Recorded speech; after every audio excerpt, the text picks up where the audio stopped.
বিনিয়োগ প্রক্রিয়ায় প্রতিটি দফতর যেন সরকারের ভেতরে আরেক সরকার, যাকে নতুন বিনিয়োগের ক্ষেত্রে বড় বাধা হিসেবে দেখছেন বাংলাদেশ বিনিয়োগ উন্নয়ন কর্তৃপক্ষ বিডার নির্বাহী চেয়ারম্যান আশিক চৌধুরী। এই অবস্থায় প্রতিটি মন্ত্রণালয়কে ডিজিটাল করা না গেলে বেসরকারি খাতে কাঙ্ক্ষিত বিনিয়োগ আসবে না বলে মনে করছেন প্রধান উপদেষ্টার আন্তর্জাতিক বিষয়ক বিশেষ দূত ডক্টর লুৎফে সিদ্দিকী। অনুপ পিয়ালের রিপোর্ট। লিলি বিউটি সোপ, যার অ্যান্টি এজিং গুণ তারুণ্য ধরে রেখে ত্বকে করে উজ্জ্বল, তারুণ্যময় উজ্জ্বল ত্বকের জন্য। রিমার্ক। দেশে নতুন বিনিয়োগ বা ব্যবসা শুরু করতে প্রতিষ্ঠানের নামে ছাড়পত্র, নিবন্ধন, ব্যাংক হিসাব, ট্রেড লাইসেন্স ও টিআইএন দরকার হয়। এসব সেবা পেতে ৬০টিরও বেশি ভিন্ন ভিন্ন সরকারি পোর্টালে আবেদন করতে হয় উদ্যোক্তাদের, যেসবের আংশিক অনলাইন, বাকিটা থেকে গেছে কাগজে কলমেই, যা অনেক সময় সাপেক্ষ এবং জটিল প্রক্রিয়া।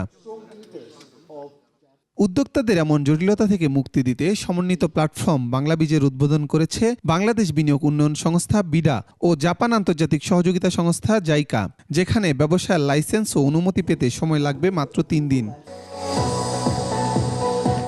বেসরকারি খাতের বিনিয়োগ বাড়াতে সংস্থাগুলোকে এক দপ্তরে আনার বিকল্প নেই বলে মনে করেন প্রধান উপদেষ্টার আন্তর্জাতিক বিষয়ক বিশেষ দূত doctor Lutfe Siddiqui.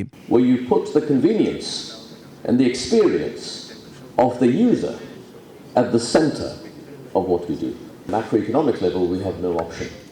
Private sector investment, private enterprise is the only way that we can make progress. অনুষ্ঠানে বিডা নির্বাহী চেয়ারম্যান বলেন, নথিভিত্তিক জটিলতার কারণে ব্যবসায়ীদের মাসের পর মাস এক মন্ত্রণালয় থেকে আরেক মন্ত্রণালয়ে ঘুরতে হয়। এতে করে বাংলাদেশে বিনিয়োগে তাদের আগ্রহ কমে যায়।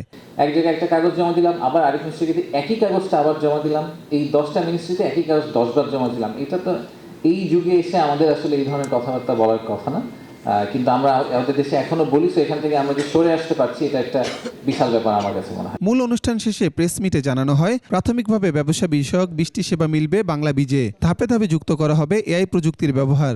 এতে উদ্যোক্তাদের সকল তথ্যের নিরাপত্তা শতভাগ নিশ্চিত করা হবে বলেও জানানো হয় অনুষ্ঠানে। সিকিউরিটি নেটওয়ার্ক সিস্টেম এবং ঠিক সেরকম সিকিউরিটি ফায়ারওয়ালকে ইনকর্পোরেট করেই এটাকে করা হয়েছে। অনুপ পিয়াল, 21 টেলিভিশন, ঢাকা।